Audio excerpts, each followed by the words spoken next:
This is New Day Northwest. Now, here's Margaret Larson. Good morning, everybody. Welcome to New Day Northwest. Coming up, homemade slime and other fun, gooey projects that entertain the kids without screen time or gadgets. We'll meet the 12-year-olds, but first, some interactive projects to keep you connected with your kids and give them a break from all those electronic gadgets at the same time. Sid's going to stay and help us out with this, and we'll be right back. Welcome back. Kids are growing up, as you know, with almost unlimited access to TV, computers, smartphones, and taking the screen away can be difficult for both kids and parents. But this book, 150 plus screen-free activities for kids, is making it much easier. Please welcome the author, Citro. And from our last segment, Sid the kid has decided to stay and play with us. Thank you, Sid. Yeah. So I love this idea because oftentimes you mean to do something, but you just kind of run out of ideas. So your book gives us some. It does. And the other thing that I made a point of making sure in the book is pretty much everything you can get at a grocery store. So everything we do today, you can do with items from a grocery store. That's so important because running to the craft store or spending, you know, that's another step to this. If you actually have this stuff at home, then you can do some things. I love the baby in the I'm so happy. So first I'm going to talk about slime because we love slime. What's not to love about slime? That's why you stayed, Sid, right? Yes. Because you and I both want to play with slime. Okay, how do we do this? So I'm going to talk a little bit about some ways you can play with slime. There are pretty much an unlimited number of ways you can play with slime, which is one of the reasons why we love it. And there's a whole chapter dedicated to it.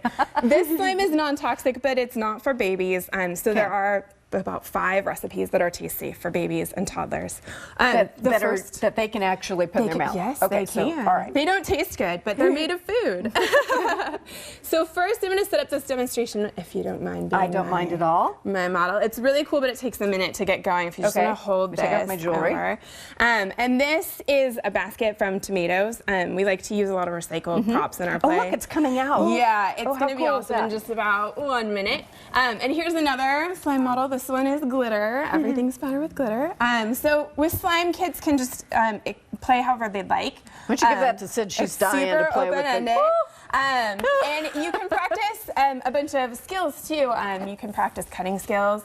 You can have your child make different lengths and measure. Lots of ways to have fun with slime. You can even introduce a little dinosaur for some imaginary. It's super slimy. Yes, it stretches really far if you want to try it. If you go slowly, it'll stretch. Go slow. Let's see how far we can get it apart. Our record is 9 feet. Skills. Look at that. Wow. And then over here we see our slime basket is starting to work. It looks all weird and alien. Isn't that fun? Fascinating to watch. And slime is made out of? For all ages. My husband and I can't resist getting in on the play as well. So what do you make this of? This one is made of glue and liquid starch, which you find in the laundry aisle. And this one is made from glue and a certain type of laundry detergent, 7th generation free and clear. Look at the, it's like stalactites in a cave. You could learn science. Like weird alien pods. I love it. So all right, our slime. I'm going to keep holding this while you go to the next thing because I just want to see it do its thing. And slime, our do-it-yourself slime lasts for about 4 to 6 weeks, as long as you keep it sealed in a container. So lots of. Do you have to put it in the fridge or just seal it? You don't. Just on the counter, wherever you like. All right. What's next? And if you do happen to get it anywhere, it dissolves with vinegar. So, you know, should you get it on yourself or your you carpet, get it on your clothes, it's super easy. Just soak it in vinegar and it comes out. Yeah. What could be better than this? So the next thing we're going to do is make a foaming snowman. All right. Because it's getting on winter time. Why don't we let Sid so do this that is one? a foaming dough recipe, and it's baking soda, salt, dish soap, and water. And if you want to pour the salt into the baking soda. I made a slime tornado. Ooh, where is it? It's coming in. Yeah, right there. Okay, there you go. here. And then just Jeff stir Renner that will be in. here in a minute. All right. Put that down. And then next, if you want to add the water. Here. That one? How much water is it? It is such a good question. This is why I have the books I can refer. A half a cup, I believe. Okay. And then the dish soap is last. And at the end, it's easier to just knead with your hands. Do you want me to put it in there? Yeah. Okay. Do you mind using your hands? You want me to do it? Oh, I can do this. Okay, yeah, I can do this. You might need to scrape the soap out. We've got glitter on everything. Here, you go in with your hands. Go in there, baby. Spoon, yep. Make it work. And our snowman will be feeling glittery. Made a purple ribbon. I don't know why, but there it is. All right. Fantastic. And then once you get that nice and mixed, you can start rolling the balls for your snowman. And this dough, there's a whole chapter on doughs. The doughs, some of them are like Play-Doh, some of them are crumbly, some are melty. I just try to get a lot of different textures in there. So this one's really soft. It's slightly crumbly, but you can definitely mold it. So. Now, is this also one that you can get out of things really easily? I'm going to take just a little Oh yeah, piece absolutely. of it. It's actually, I think it would honestly be a good cleaner because it has baking soda and soap in it. I know, maybe Probably just clean your like when counters you're with it done. I afterwards. was going to say the grout or something would be really, really good. Okay, so I've made, I think, one that'll fit on top. So do we need like one more to make a snowman, and we're pretty good. Let's see how this goes. Let's see how you do it. Just sort of smush it. There we go. Smushing It's is harder good. than it looks. I know, it isn't so easy. Because it is like, it actually feels like snow. It's nice and flaky. Nice and the fun part is we're going to react it with some vinegar here.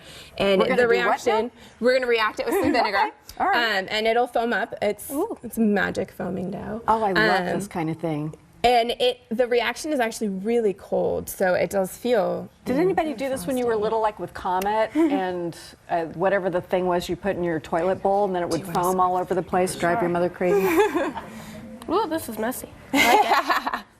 Okay, so how do we react it? So what do we do now? if you would like to do the honors, you guys can each have a I know bottle. that's not easy. And spray directly on the snowman, and the more the better. Let's say do it.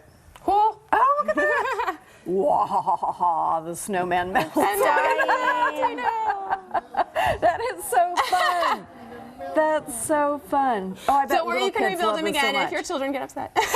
And He the comes thing of it magically back to life. is, you've done such a good job of keeping things in containers, so when we're cleaning it up, it's already, you know, in something. We can just dump it out, clean it up, no big deal. We haven't ruined the carpet or anything else. No. So what's the blue stuff going to do? So this last one here is honey, moon sand. And this one you might have seen in a store, but the kind in a store is made with sand and some sort of plastic, which we don't know about.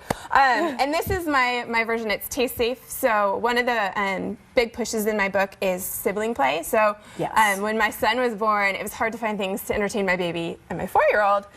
So I developed a lot of taste safe recipes. Therefore, you know, he's not necessarily going to come along and build a mountain like she is, but he can sit in the corner and play with it as well. And if some gets in his mouth, it's not. Then it's not the end of the world. That's important. So one of the things my daughter likes to do is make, you know, little sculptures. You can decorate them with little gems. You can build just about anything you want. And my son, he is 2 now, so one of his favorite things is for me to make little eggs for him to crack open. So I had a little and then it has a little baby penguin in it. and then he gets to hatch the egg with his hands. So that's a good idea. We used to do that with ice at home and put like little dinosaurs in it, and then my son would pound into them and find the dinosaurs. Can I find the little animals? Oh my gosh, there's a penguin in it. So what is the sand made of? This one is made of cornstarch, cornmeal, and oil. Cooking oil. I'm gonna try it. It feels like cornbread mix. It tastes not good. It's very bitter, but yeah, you totally can. Are you going to taste it and see? All right. And you can even use You're it. brave. Oh, make a little sand. Let's see. It's very gritty. Just a little bit. Yeah. Not so good. Not so tasty. But she had to find out for herself, She and that's one of the did. reasons I love her. She's on her own road. Oh, look at that little cupcake. So you can do lots of fun things with this.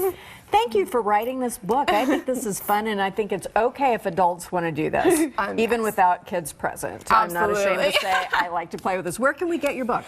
Right now, it's available for pre-order on Amazon, and as of this morning, it's only $12. So fantastic price. Jump in there and get and you tell them mom and dad, let's get the book. It'll be available in stores on November 7th. Congratulations. Thank you so much. Thank you for your assistance. We'll get you cleaned up. We'll have links on our website for Aisha's upcoming book signings and a link to her blog.